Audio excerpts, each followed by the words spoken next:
Séchage, tables et tables-bancs sont obtenus à partir de la transformation des déchets plastiques non biodégradables. Il y a également des balises de sécurité, des étagères et des bureautiques fabriquées à partir de ces déchets plastiques. Une initiative de Calvin Thiam, un jeune entrepreneur burkinabé. Mais on a aimé le déchet et on s'est posé la question pourquoi ne pas donc lutter contre le péril plastique en mettant donc des produits écologiques sur le marché. Et le challenge qu'on devait faire face, c'était donc comment obtenir un écomatériau de qualité. C'était vraiment ça. Oh là là. Comment donc obtenir donc un écomatériau donc de qualité.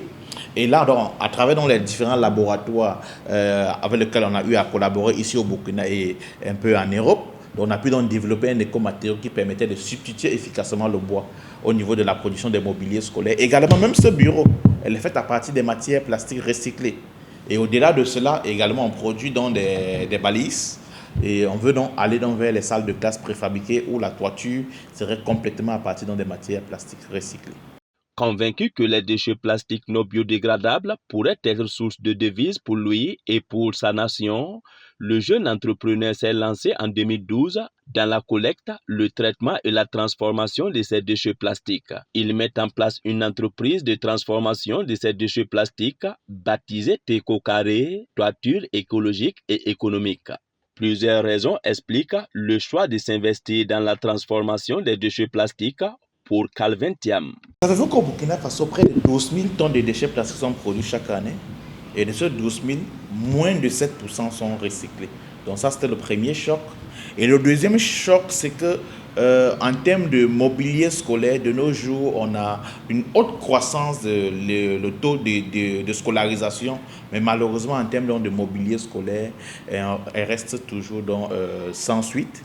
Donc c'est la raison pour laquelle on a voulu donc intégrer les mobiliers scolaires écologiques à travers le recyclage des déchets plastiques pour non seulement lutter contre la déforestation, mais également assurer donc un recyclage propre des déchets plastiques pour avoir des mobiliers de qualité. Aujourd'hui, l'entreprise Teco Carré a une capacité de production de 120 tables-bancs par mois, une marge largement en deçà des attentes de l'entreprise, mais qui ambitionne d'augmenter sa capacité de production les mois à venir. L'entreprise travaille avec plusieurs associations intervenant dans la collecte et le tri des déchets plastiques. Son objectif est de contribuer à l'assainissement du Burkina et de l'Afrique. Si un besoin se ressent, par exemple, si on a par exemple une grosse commande de mobilier scolaire, on va donc essayer donc de chercher les associations qui sont dans le domaine de collecte, on va les former et à l'issue de la formation, c'est eux qui maîtrisent donc le tri, parce que le gros problème des déchets plastiques, c'est le tri. Il existe 7 familles de déchets plastiques et à chaque famille, on essaie donc de ressortir un produit en bout de course. Donc du coup, une fois qu'elle est mélangée, donc du coup, c'est vraiment, une fois qu'on a formé ces associations, une fois qu'elles maîtrisent le domaine, on signe un accord de collaboration avec elles et on travaille avec elles pour pouvoir donc contribuer à l'assainissement de nos villes. Débarrasser nos villes après des déchets plastiques et de ces déchets plastiques, que ça puisse devenir donc des sources de revenus auprès de ces associations, afin qu'ensemble, on puisse créer une économie circulaire et créer une chaîne de valeur au niveau des déchets plastiques. Et une fois donc qu'on aura donc créé cette chaîne de valeur au niveau des déchets plastiques, on n'aura plus des ordures dans la nature, mais on aura plutôt de l'ordure. Vous allez convenir avec moi, aujourd'hui, le morceau de fer ne se retrouve plus dans la nature. Pourquoi? Parce que le morceau de fer a une valeur ajoutée dans la chaîne. Donc le morceau de fer n'est plus vu comme un déchet, mais c'est plutôt vu comme une matière première. Et nous, dans notre cas de figure également, c'est de développer la chaîne des déchets au niveau des déchets plastiques, faire évoluer l'économie circulaire au niveau des déchets plastiques, démontrer aux gens que ce n'est plus un déchet, mais à travers cette matière, voilà les différents produits au bout de l'économie circulaire qu'on peut faire afin de rehausser l'image et assainir notre cadre de vie. Le gouvernement burkinabé a pris un décret portant interdiction de production et de commercialisation des sachets plastiques non biodégradables au Burkina. Cette initiative est la bienvenue selon le jeune entrepreneur, d'autant plus qu'elle s'inscrit en droite ligne des objectifs de son entreprise. Un déchet plastique fait 450 ans avant d'être dégradé. Alors imaginez-vous la pollution que je fais aujourd'hui, s'il faut attendre 450 ans avant de l'arrêter, avant qu'elle ne puisse disparaître de l'environnement. Autrement dit, une fois que je pollue, ça pollue la 5e génération.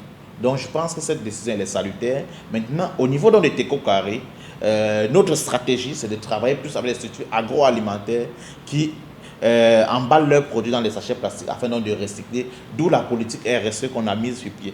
Et maintenant, continuer à débarrasser les décharges des déchets plastiques, continuer donc à démontrer au niveau des utilisateurs de nos produits d'où viennent ces produits et pourquoi est-ce qu'ensemble on doit donc militer pour pouvoir donc combattre donc la prolifération des déchets plastiques dans nos villes africaines. Mais surtout au-delà donc de la sensibilisation, démontrer que le déchet plastique n'est pas uniquement un déchet voué à la poubelle, mais plutôt un déchet qui peut être passé sous forme de matière première pour être sous forme de produits finis. Donc c'est vraiment développer l'économie circulaire autour du déchet plastique et essayer donc d'éviter que les gens puissent utiliser cette matière première de façon massive, parce que plus on l'utilisera, plus elle polluera l'environnement.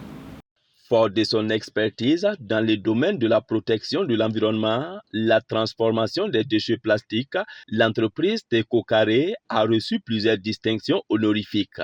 Il s'agit entre autres du premier prix d'excellence tremplin start-up de l'UEMOA, le prix du meilleur exposant en assainissement et valorisation des déchets du ministère de l'Environnement, le prix du meilleur entrepreneur à la vitrine de la responsabilité sociale des entreprises. Des distinctions qui montrent à souhait l'engagement de ces jeunes start-up au profit de l'environnement.